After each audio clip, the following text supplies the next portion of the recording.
From Hollywood, California, the makers of Old Gold cigarettes present the Comedy Theater. The only radio program that brings you every week the greatest stars in the greatest comedies. Tonight's story, the Universal Picture success, Appointment for Love, starring Paul Henreid and Virginia Bruce.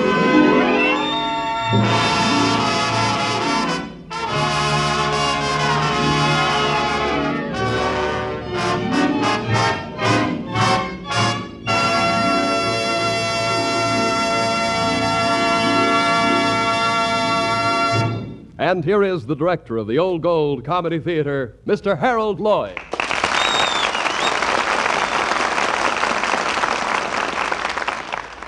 Good evening, ladies and gentlemen. For tonight, we chose that merry, sophisticated comedy of life among the literati, Appointment for Love. And I'm exceptionally happy this evening because I honestly feel that we have had an unusual success in the casting of our two stars. And I'm sure that you will agree when I say that to play the role of Andre Cecil, the noted playwright, we are fortunate indeed to have Paul Henreid.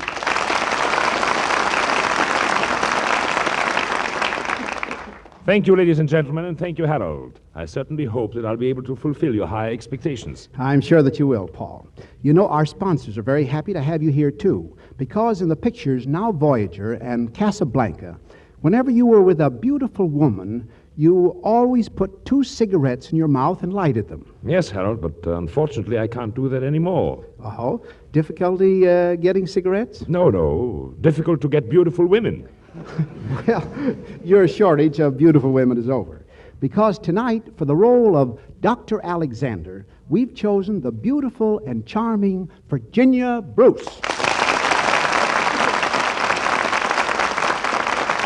Thank you, Harold. You really mean that? Why, of course. I read everything that's in the script. Seriously, Harold. Paul Henreid is one of my favorite actors. And may I say that Virginia Bruce is one of my favorite actresses. The Mutual Admiration Society, having concluded the minutes of the meeting, I move we now go to the business on hand, namely our play tonight, Appointment for Love. As our story opens, the curtain has just come down on a new play, and the audience...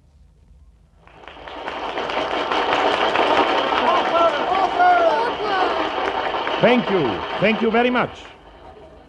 Ladies and gentlemen, your wonderful and spontaneous reception to the opening of my play tonight makes me very... oh, good heavens, someone's fainted. Will someone please see if there is a doctor in the house? A girl in the second row has just fainted. If you'll step aside, please. Excuse me. Pardon me. Is she in your party, sir? Why, no. She seems to be alone. Will you please stand back, everybody? She needs air. Usher, is there a doctor in the house? Did somebody call a doctor? We'll have a doctor here in a minute, my dear. Don't worry, you'll be all right. Here, let me lift you. Lift me? What are you doing? Where are you taking me? You'll feel much better outside. I certainly will. Mr. Cecil, there's a Dr. Alexander in C208. Thanks, sir. Get the doctor at once. Dr. Alexander? Dr. Alexander? Wait! I'm Dr. Alexander. You're who? I'm Dr. Alexander. Oh, you're much too beautiful to be a doctor. Besides, you're ill. You fainted. Don't be silly. I'm not ill and I never fainted in my life. Now, will you please put me down? But I saw you faint. You saw me fall asleep. Fall asleep? I couldn't keep my eyes open and I couldn't get out without disturbing everyone around me. When you picked me up, I didn't want to make a scene, You so... fell asleep at my play. I'm afraid I did. No good, eh? Terrible. That bad? Then what am I carrying you for? You're not. You just put me on my feet. Good night. Good night. Ladies and gentlemen, I want to thank the rest of you for liking my play so much. And I'm happy to report that the illness of the young lady who fainted is quite serious. She didn't like my play.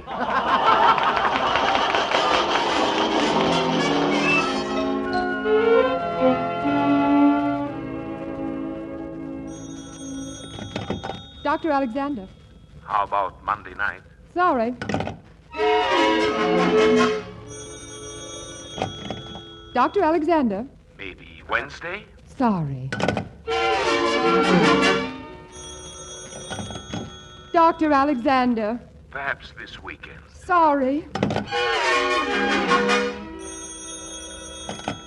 Dr. Alexander. Since you can't make it tomorrow, what about a week from next Thursday? I already have 2 perforated gallbladders scheduled for that Thursday. 3 would be too many. I wish you'd stop bothering me. Stop bothering me, you madman. I'm busy. I'm not in the least bit intrigued by your animal manifestations. My practice is limited to human beings. Dr. Alexander, this is Dr. Gunther. Oh, I'm sorry, Doctor. You see, I've been plagued by a deranged playwright who persists in calling me. You know, he... Refer him to psychiatry, Doctor. Never practice outside your own province. And now, are the Thomas charts ready? Yes, Doctor. I'll bring them up to you right away. Very well. Hello. You! Oh, but I just talked to you on the telephone, Mr. Cecil. I phoned from your very charming waiting room. Mr. Cecil, I'm sorry, but I'm very busy, and we're not allowed to have social calls at the hospital. But this is not a social call, Dr. Alexander. Nevertheless, I have to leave to see my chief now. Goodbye, Mr. Cecil. But, Doctor, you're undermining my health. I didn't sleep one wink all night thinking about what you've told me. Nonsense, Mr. Cecil. You're the worst kind of faker. You think your plays are wonderful. And now, excuse me. May I come in? Oh, Dr. Gunther, I was just coming up to your office. This is Mr. Andre Cecil. Oh, a new patient. How do you do, Mr. Cecil? I've admired your work for a long time, Dr. Gunther. Dr. Gunther is our chief of staff. And now, if you'll excuse us, Mr. Cecil... Oh, no, Doctor, no. I wouldn't want to interrupt your examination. Go right ahead. But Don't mind if I watch your examination of the patient, do you, Dr. Alexander? Oh, I wish you would, Dr. Gunther. But I think Mr. Cecil would rather come back when he has more time. Oh, no. I might as well get it over with while I'm here and take advantage of Dr. Gunther's presence. Dr. Alexander is my assistant, Mr. Cecil, and I like to check up on the young ones, see their methods. They sometimes can teach us old fellows a thing or two. I don't doubt that about Dr. Alexander at all. Well, all right. Take off your coat, your tie, your shirt, and undershirt, Mr. Cecil. This is so unexpected. What seems to be your trouble, sir? Trouble? I never felt better in my life. That is, until last night. Last night I just went to pieces. I think it's my heart. Heart? It's probably just an occupational disease, Doctor. I have an idea he overworks it. How true, how sad. The heart tone's not too good at that, Dr. Gunther. Wouldn't you like to listen to it? No, go ahead. I'm sure I'm going to feel much better after Dr. Alexander has completed the examination. Please, you'll have to stop talking. Oh, what a pity when there are so many things I could say right now. Did you hear anything good, Doctor? Do you drink very much, Mr. Cecil? Well, a little wine, a little cognac. Dr. Alexander may have to stop all that. Dr. Alexander certainly will. How much sleep do you average, Mr. Cecil? Very little at night. Quite a bit in the morning, though. Early hours are the best, aren't they, Dr. Gunther? They certainly are. Jump up and down on 1 foot, please. I think it's just a matter of fatigue. Too much work? Or too much play. I think a long rest in the country. Yes, a long, long rest in a warm climate. It looks like you're stuck with me as a patient, Dr. Alexander. We'll see who's stuck. Give me your right arm. I want to take some blood for the laboratory. Hold still. I'll look in on you later, Dr. Alexander. Oh! Ow! Ow! Nice to have met you, Dr. Cecil. Cecil! Ow! Ow, ow, ow! Flowers from Mr. Cecil. Disinfect them. Candy from Mr. Cecil. Have it analyzed. A perfumed doll from you-know-who. Chloroform it. And him, too. Nylons from Mr. Cecil. Nylons? Oh, that's hitting below the belt.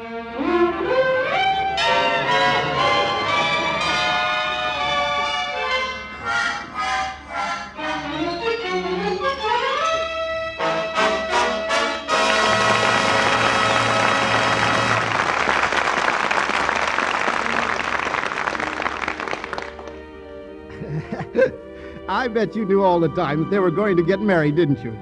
It's pretty hard to dodge Cupid's arrows. That little guy is quite a marksman. Speaking of marksmen, how's this?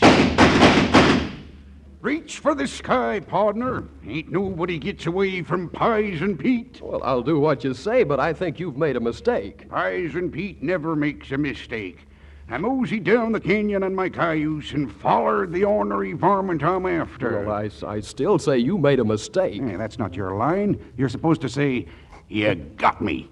And as for the others, they went that-a-way. Listen, Bud, I'm Bob Williams, and this is the Old Gold Comedy Theater program. What? Ain't you the lone stranger? Of course not. Well, I'll be an ornery coyote from Chillicothe. I'll be a wall-eyed Well, there, Pison Pete. Don't dig your spurs into your ankle. After all, why be irritated? Light on Old Gold. Well, I guess you got something there, son. Sure, I have. And listen, you smokers, when you find yourself in a blind alley, why be irritated? Light on Old Gold. Especially today, there's nothing like the comfort and pleasure of a fine cigarette. Yep, that's true. Mighty true, partner. But you won't get that comfort and pleasure if your cigarette is hot, harsh, and dry. Therefore, to help prevent cigarette dryness, Old Gold's superb tobaccos are conditioned with apple honey. This helps retain the natural moisture, helps guard your smoking enjoyment. And furthermore, to produce a smoke of extra fragrance and flavor, a touch of rare imported Latakia tobacco is added to Old Gold's blend of many great tobaccos. Yes, extra flavor plus extra special protection against cigarette dryness. That's Old Gold. First chance you get, try a pack.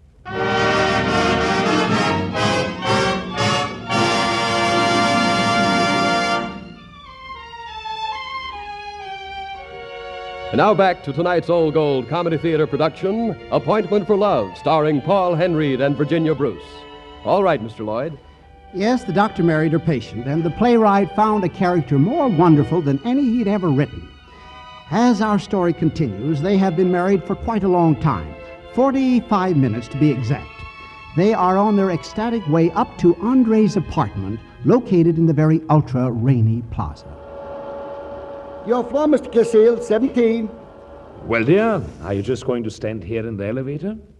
This is the 17th floor. Yes, I know, Andre, but we're going to 22. 22? That's right. I've got a surprise for you. But I don't want to be surprised. This is our floor, dear, our apartment. For days now, I've been waiting just to take 22, please. Well, okay, lady. Jane, this is the most ridiculous thing, going visiting at a time like this. Darling, don't be impatient. Married only 57 minutes, and she says don't be impatient. 22. Thank you. Come on, Andre. I've never heard of a thing like this. Visiting.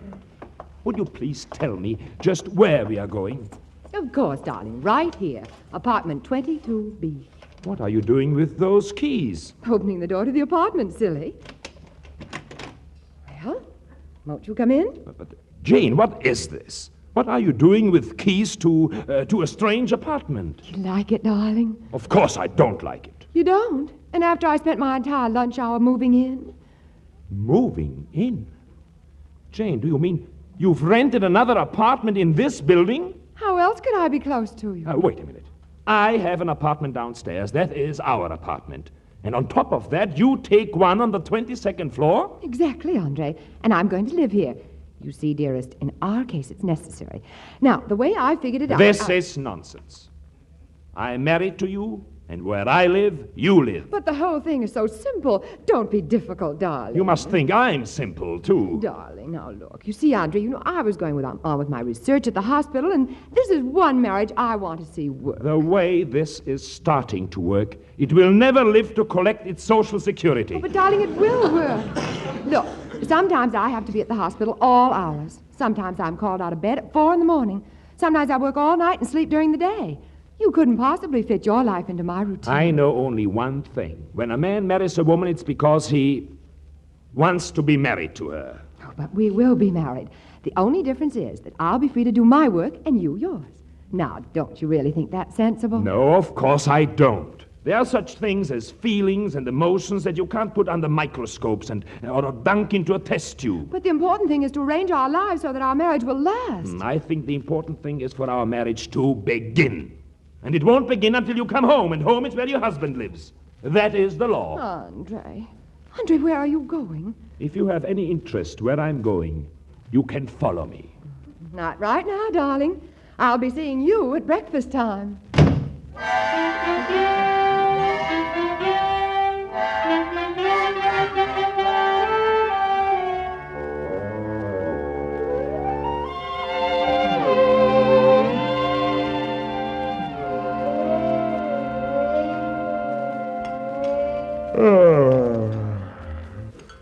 you're not being very complimentary, you know. Yawning at me that way across the breakfast table. Breakfast? You call this thing breakfast? What do you mean? There must be some name for a meal they serve in the middle of the night. But I'm sure it's not breakfast. Middle of the night? Andre. It's 7 o'clock. The morning's half over. It is? I've always been confused by bright sunlight.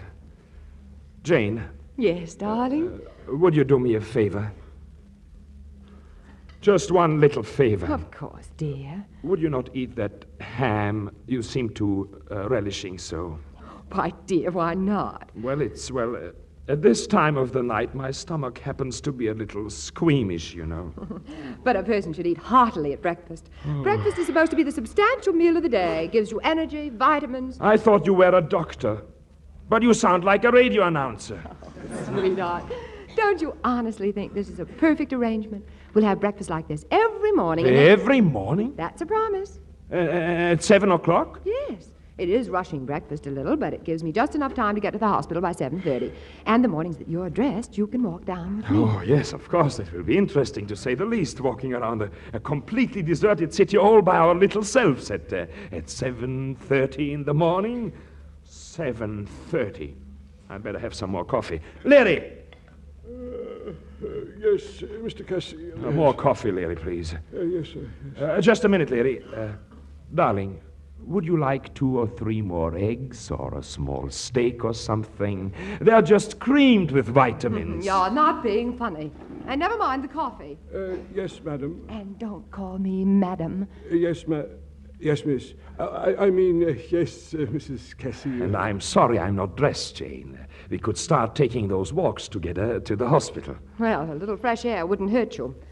I'll phone you when I get home. If I'm not held up, perhaps we can get together for dinner. Get together for dinner. There is a thought which will keep me buoyed up all day. Goodbye, beloved. And I do hope you have a happy day at the office with lots of gallbladders, kidney stones, ulcers. Oh, you... Begging your pardon, Mr. Cecil, is there something wrong with with Mrs. Cecil? I'm starting to think there is something wrong with me. Yes, sir. Well, you know, sir, I recall in one of your plays there was a similar situation. There was? Oh, yes, sir, yes. You had the hero make his wife jealous. Oh, that was before I met Mrs. Cecil. Oh. You see, Larry, Mrs. Cecil doesn't believe in jealousy. She doesn't, sir? No. Oh, I didn't know that jealousy was something one believed in. I thought it was in the blood. Well, if it is, Larry, what my wife needs is a transfusion. And if I can stay awake long enough, by George, she's going to get it tonight.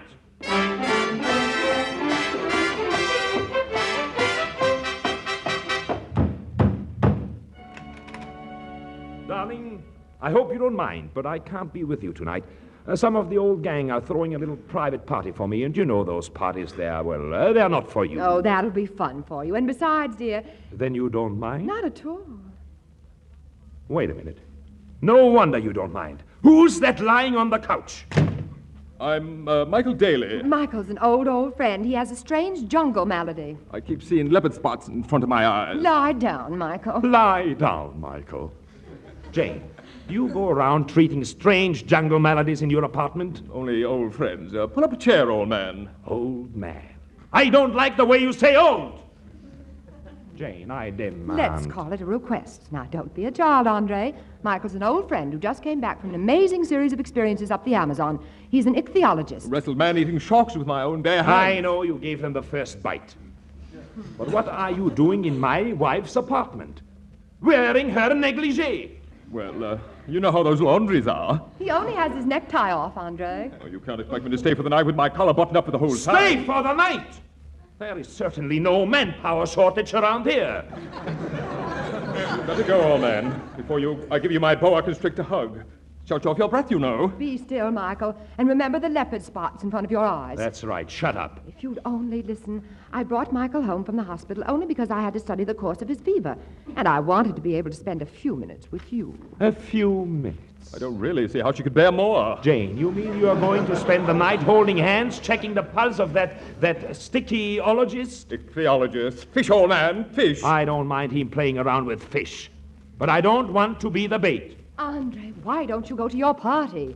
And leave you here with this trichyologist? Ichthyologist. Denizens of the deep, old man. Stop calling me old man. Andre, pull yourself together. You're making something out of nothing. Oh, I am I? Then, if it's all so innocent, I'll stay right here beside the two of you all night. You will not. Who says so? Michael's temperature would become very erratic with you two harassing each other for hours on end. My study of it would be useless. And besides, do you think I'd let you expose yourself to his leopard spots all night? And what about you? I know how to protect myself. I don't doubt it. It'd be wonderful we had them together, Jane. Wouldn't it?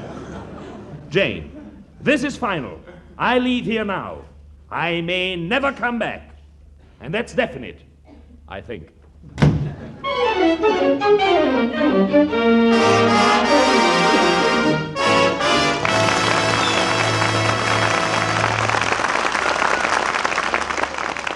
Before presenting our third act, I'd like to say that I say it's Bob Williams. I'm sure it's Bob Williams. I'll take the $50, please. Well, I'm Bob Williams, but why should I give you $50? Because I guessed it was you. This is the old gold program, ain't it? Well, yes. Well, I guessed which is which, and I want the $50. Gimme. Well, just a second, stranger. This is the Old Gold Comedy Theater program. Now, you're thinking of our other Old Gold show, Which is Which? By George and by Bonds.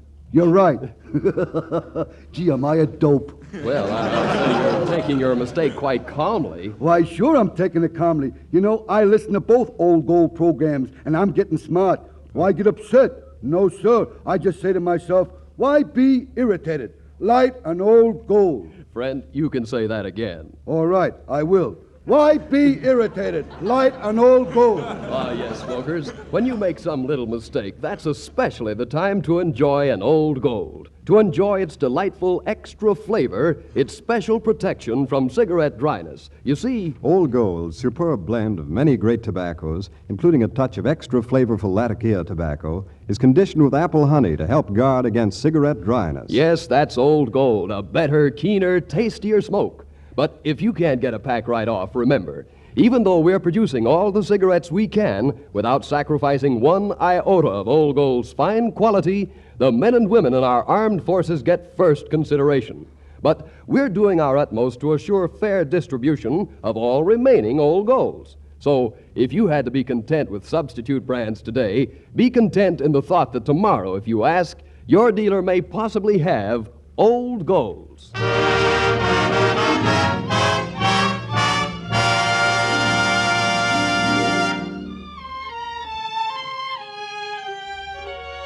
And now to Act 3 of Appointment for Love, starring Paul Henreid and Virginia Bruce.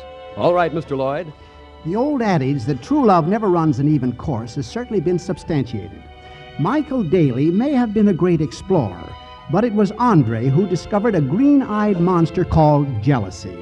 And so, while Jane is upstairs in apartment 22B ministering to Michael Daly's fever, down below in apartment 17A, Andre Cecil is ministering to his own fever with an age-old remedy, cold applications. Leary, more ice. 3 cubes, sir? Don't you think you're hitting it a bit heavy? Here, sir. Thanks, Leary. And a little toast to my wife, a promising young doctor, but who can live on promises. You are upset, aren't you, sir? Leary, I'm not only upset, what's the use? She's not acting like a wife. She's not even acting like a woman. Fix me another drink, Leary. Yes, sir. Only if you'll pardon my saying so, sir, I think you're giving the cure to the wrong person. What's that again? I was only meaning to say that it might be better, sir, if you figured out something that would give Mrs. Cecil a shot. A shotty? Yes, sir. Such as what? Well, of course, I'm not a man to boast, sir, but it has come to my attention from time to time that the one thing an attractive woman always responds to is indifference. Indifference? Yes, sir. Indifference? But that's the trouble. I'm not indifferent. Oh, but after all your years in the theater, Mr. Cecil, couldn't you pretend indifference? Well, I suppose I could, but... wait a minute. Why just pretend indifference? Why not really be indifferent? Yes, Larry, you're right. You're absolutely right. I'm going upstairs and act indifferent all over the place.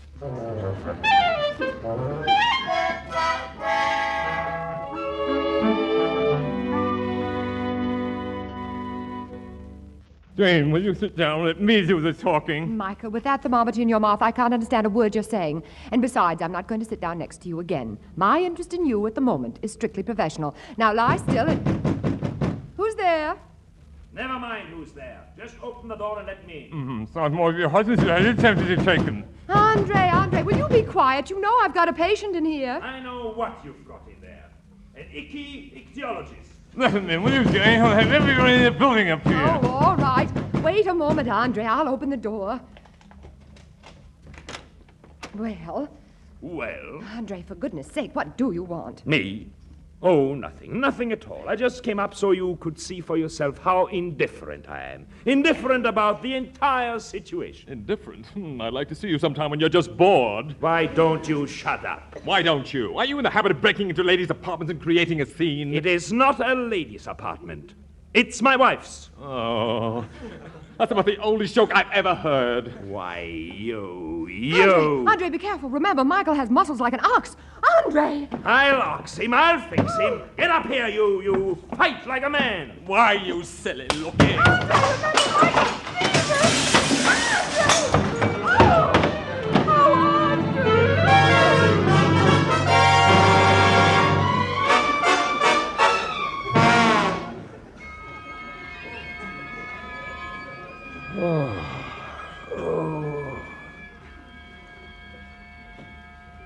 Where am I?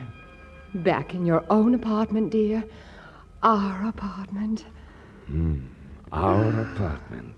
My apartment. What happened? Don't you remember last night, dear? Throwing Michael all over my apartment after he hit you with that chair? Oh, Andre, you were wonderful. And then what happened? And then you seized me by main force and dragged me down to your apartment. Our apartment. Oh, Andre, it was wonderful. It must have been. Andre, darling, something's happened. What? I'm starting to see leopard spots in front of my eyes.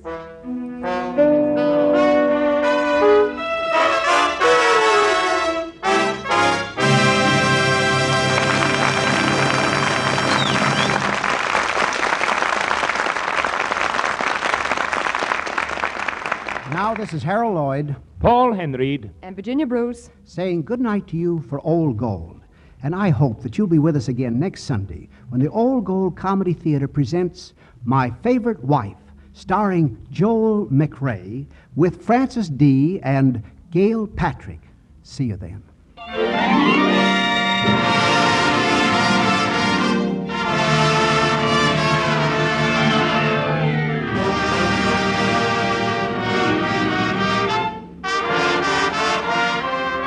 Appointment for Love was presented through the courtesy of Universal Studios, producers of The Suspect. Paul Henreid is now appearing in Warner Brothers' Hollywood Canteen, and Virginia Bruce in Republic's Brazil. And now until next Sunday evening, don't let little annoyances get you down. Why be irritated? Light an Old Gold. Its tobaccos are conditioned with apple honey to help guard against cigarette dryness and gives you more smoking pleasure. And listen to Old Gold's other great new show, Which is Which, with Ken Murray as MC, Richard Himber's orchestra, and famous stars of stage, screen, and radio, or their reasonable facsimiles. Tune in Wednesday night on another network. Consult your newspaper for time and station. This is Bob Williams saying good night for Old Gold.